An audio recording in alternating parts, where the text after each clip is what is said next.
Washington, and new heavyweight champion. Mike Moore just happened to be the southpaw that beat me, and he'll be the last one. I don't talk about the past. I talk about what's going to happen. What's going to happen is I'm going to get it. So you got two great gladiators in the center of the ring. And so what you got here is an all-time, old-fashioned war. Evander will be at his best. I'm going to be at my best. May the best man win.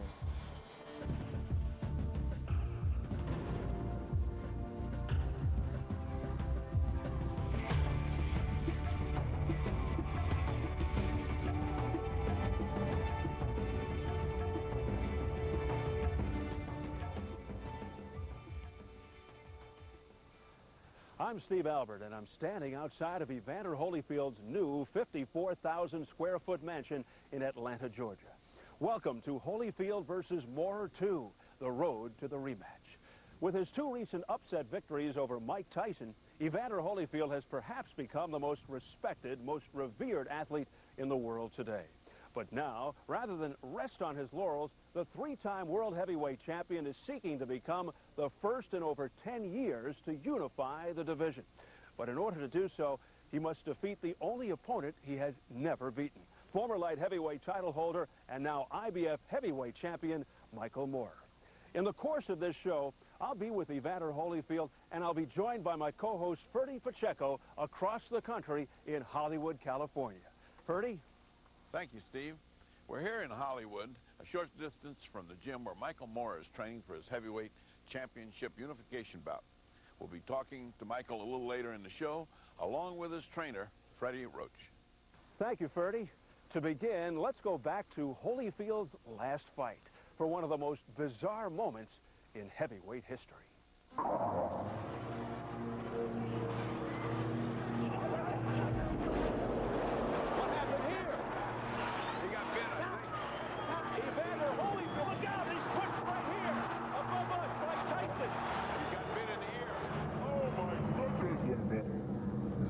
A surprise because that's the last thing you expect to happen. Oh, disgusting tactics here by Mike Tyson. To get bit in the ear and to jump back, I was just very surprised. 2 point deduction, the fight will go on.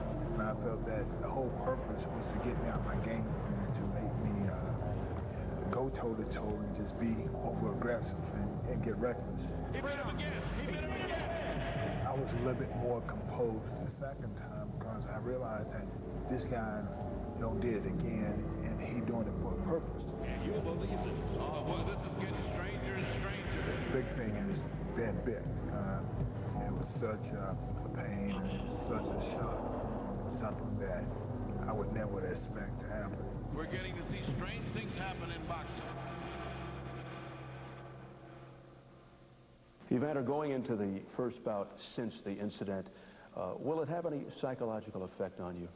Well, it's out of my mind. The thing is that you know that it could happen, but in one situation, you don't say, well, if I hurt my leg, I'm going to hurt it all the time. Even when you're in a clinch, say, with Michael Moore, do you think it might enter your mind 1 second, uh-oh, this could happen again? Not at all. I don't think my mind would go to that at all. Well, here you are. You're a three-time world champion. You've got a wonderful wife and family, a beautiful, beautiful house. You could have retired after that fight with nothing left to prove. Why continue? I'm looking forward to be the undisputed champion afterward. I don't have anything that I would want more out of the game of boxing. Well, Michael Moore is the only opponent you've never beaten. Is gaining revenge important to you, Evander? Is that your main source of motivation? Well, I'm a winner. Every winner have a competitive nature, and it's there. If they said a person's been born to win, I'm one of the type of guys who's born to win. I don't like losing anything. What do you think of him as a fighter? I think he's a very technical fighter. I think that he was a bruiser as a light heavy. He walked through a lot of guys. As a heavyweight, he got the proper fights and was able to become the champ of the world twice. What do you think is the hardest thing about fighting Michael Moore? being left-handed. I was just a different position, and he's not, he's a smart fighter, meaning that being left-handed, he used it to his advantage to the point where that he draws a right-hander off his stance, and he's able to counterpunch real well. And because he had a good amateur career, he knew how to place the punches real well. Evander, is it important in your mind to get a knockout? No, I need a win, even though it will be a knockout, but a win is okay. Did you say even though it will be a knockout? Yes. Okay. Evander, thanks very much. Appreciate you taking the time. Coming up, my co-host Freddie Pacheco in Hollywood, California with Michael Moore. That's up next on Holyfield versus Moore 2, Road to the Rematch. Welcome to Holyfield versus Moore 2, the road to the rematch. I'm Freddie Pacheco. I'm in Hollywood, California, and right behind me is the Wild Card Gym, where Michael Moore is now training for his IBF and WBA title fight with three-time heavyweight champion Evander Holyfield. While Holyfield has become the most respected fighter today, Moore has quietly compiled his own impressive list of achievements. In less than a year as a pro, he won the WBO light heavyweight title, successfully defending it with 9 straight knockouts. Since then, he has become the first light heavyweight in over a dozen years and the first southpaw ever to win a heavyweight title. But despite his many accomplishments and outstanding 39-1 record, Moore believes he must once again beat Holyfield to win the respect and the recognition that he deserves. Bill Clay fights over, steps in and stops the fight early in round 12. There's people out there who don't give me the credit that I do. There's a lot of people who don't give me the credit of the things that I've done. The winner by way of technical knockout. It's sad in a way because I sacrifice a lot. I've done a lot. And he is still the IBF heavyweight champion of the world. I just want to be remembered as being a good fighter, 2-time, maybe 3-time champion. Double M, Michael Moore. First Southpaw heavyweight champion, first Southpaw to regain the heavyweight champion. I'm gonna still continue to do what I do best, and that's to fight and to be the best I can possibly be. I know you believe some of the public and the boxing community has lost respect for you. Do you think you deserve more respect? I don't necessarily care about what other people think or what they say, because you always have your critics. They don't do nothing for me. They don't pay my bills. I pay my own bills. That's what makes me go out there and do what I'm supposed to do. How can you gain that respect back? This thing, you think it's been denied to you? How do you gain it back? Well, there's a lot of ways you can gain it back, but the way I'm gonna gain it back is by defeating Evander. This fight is very important to you, and until recently you had a long yet volatile relationship with trainer Teddy Atlas, and while no one will question Teddy's dedication and talent, he seemed to go too far in the corner. All right. Listen, your son is on the freaking phone crying. He won't get on the phone. You know why? Because the announcers are saying his father doesn't want to be heavyweight champ. And you know. At what point did you decide, I don't need all that, I'm not listening to that? I don't think I ever listened to it. That was something that he felt that would motivate me, and was totally the total opposite. That would never motivate me. How did you find Freddie? Freddie Roach is an honored and respected trainer and an honored fighter. How is this training camp different from the one run by Teddy? I'm not trying to down anybody, but I'm allowed to be myself. I can be me, you know, in this training camp. You know, Freddie allows me to be me. Do you step back now and you say to yourself, now it's Michael Moore's turn to stand up. I'm either going to do this on my own, I don't need anybody hollering in my ear, or I ain't going to do it. The trainer is there just to prepare you for a fight. Ultimately, it's me being the one that's going out there to fight. And I know what I have to do. I know how to do it. I've been doing it for so long. Now it's my time to come out and be the person that I used to be. Is it a different Evander Holyfield? Is his confidence so big now off of his victory of Tyson that he would be a different fighter? Or do you think you got maybe a more beaten up fighter than you had before and standing in front of you? I think it's a variety of things. I think you have a guy whose head is probably real big right now, swelled up because of the 2 Tyson fights. You have a guy who's taking a lot of punishment, and you know, he's not getting any younger. You know, I'm 29 years old. You know, I'm gonna be around for a long time. I'm gonna go out there and do what I have to do.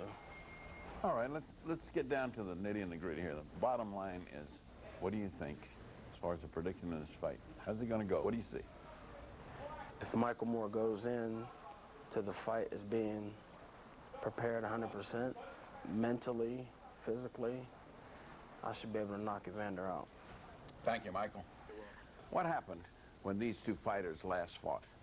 For those answers, we turn to Steve Albert in Atlanta, Georgia, as Holyfield versus Moore 2. The road to the rematch continues.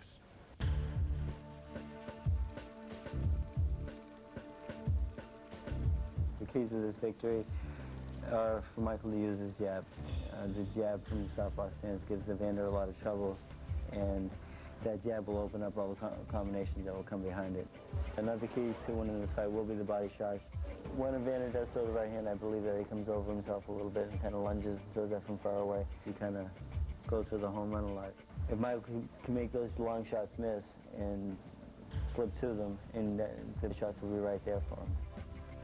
If Michael gets that jab going and the combinations start to flow, I think that's the key to victory for Michael Moore. Welcome back to Holyfield versus Moore 2, Road to the Rematch. I'm Steve Albert, and I'm here in Evander Holyfield's palatial estate. 3.5 years ago, Michael Moore surprised the experts and defied the odds by defeating Evander Holyfield in a close and controversial decision. What were the strategies and counter-strategies that led to Moore's victory? And were there, as Holyfield contends, mitigating medical circumstances?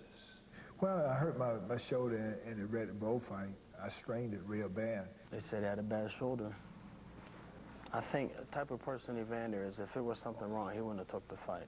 My mindset was at that time is that, you know, hey, if I'm hurt, I can win. It's not like I went in there feeling that I could lose.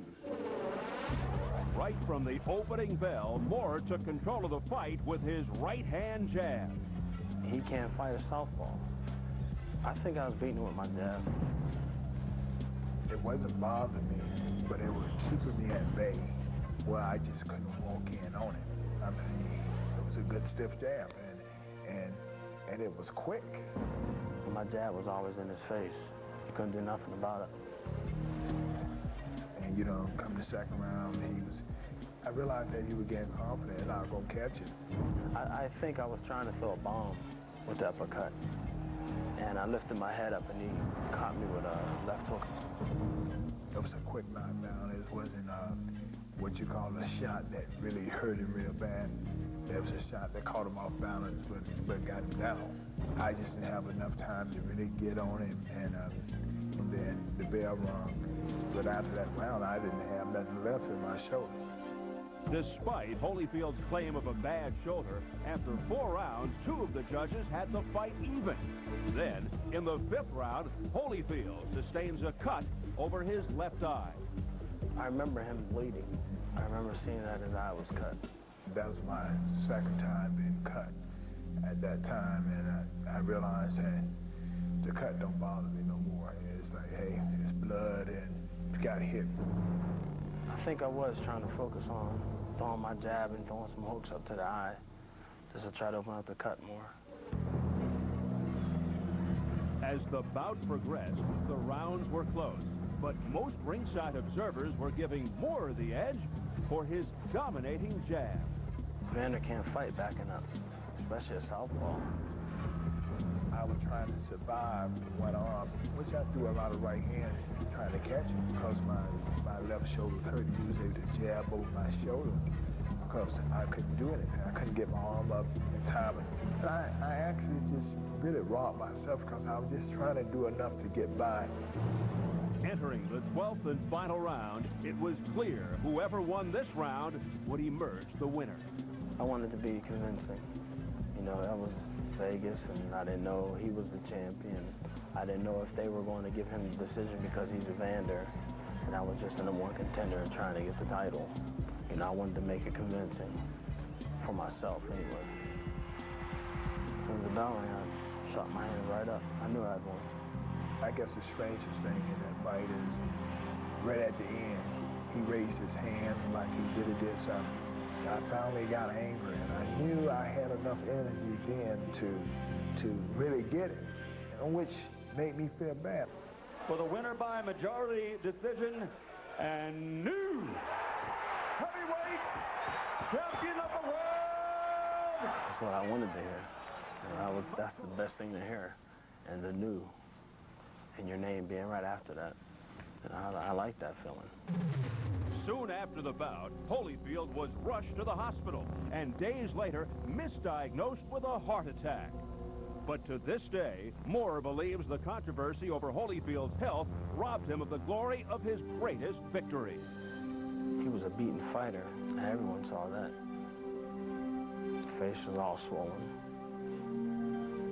It's from a southpaw that.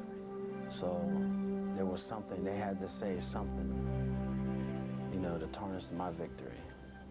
You know, I don't talk about the past. I talk about what's going to happen. And what's going to happen is I'm going to get him. It's the rematch. I'm going to be ready. I know he'll be ready. Evander will be at his best. I'm going to be at my best. It's going to be an excellent fight. Now, the rematch is here, as Evander Holyfield and Michael Moore will meet one more time to unify the WBA and IBF heavyweight titles. Coming up, last words and parting shots from both champions. That's next on Holyfield versus Moore 2, Road to the Rematch.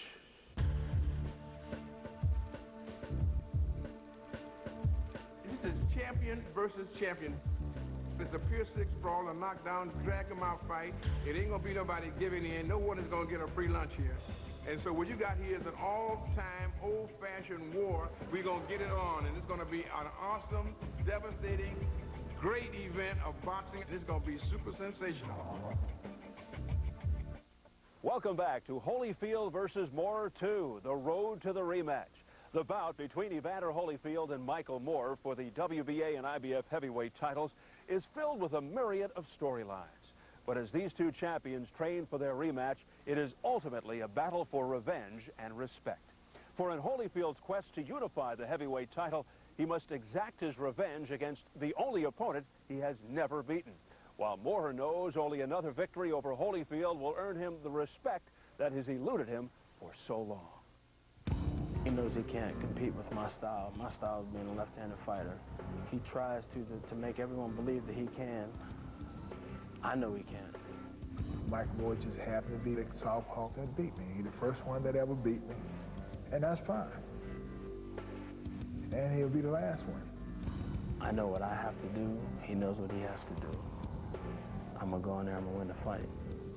The point is that I'm a winner. Every day I look forward to winning.